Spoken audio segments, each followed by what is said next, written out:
Welcome again to another Curator's Chat. I'm Jason French, Curator of Collections at the Behringer-Crawford Museum.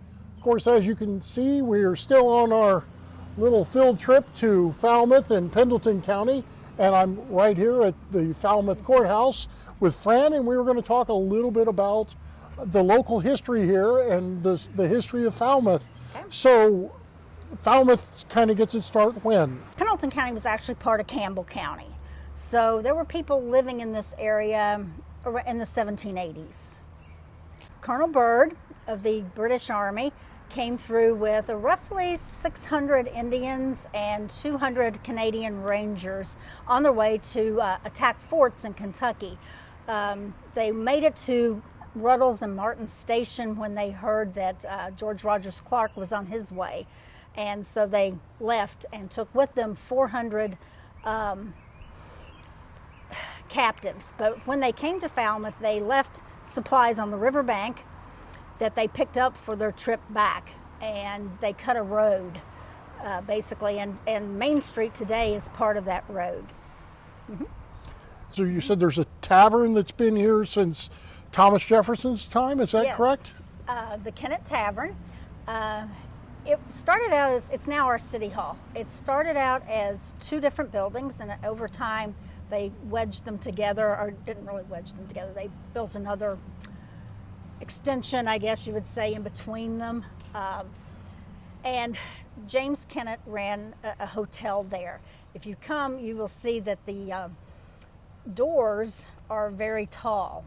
You know, the bottom of the door is up high, and that was to facilitate stagecoach travel. So, because there weren't any roads and there weren't sidewalks, so it would be a mud path at times of the different times in the year. So they could pull the stage up, and people could disembark. Just walk right into in. the, yeah.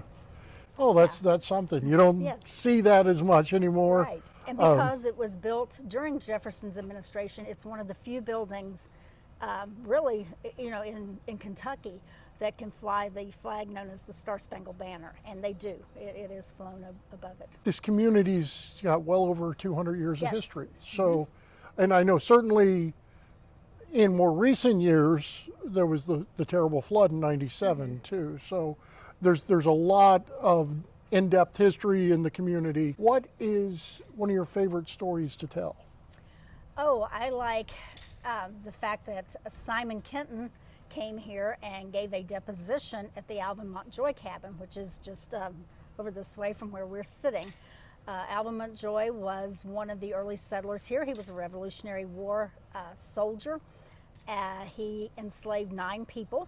He had a cabin, 2 rooms on the bottom, 2 rooms upstairs, had a full basement that had the kitchen in it, and that was also the slave quarters.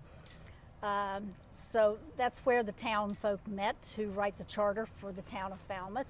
But in 1825, Simon Kenton was here to give a deposition, and that's where he gave the deposition. So that's one of my favorite stories. That is interesting. What was this deposition about? Do you recall?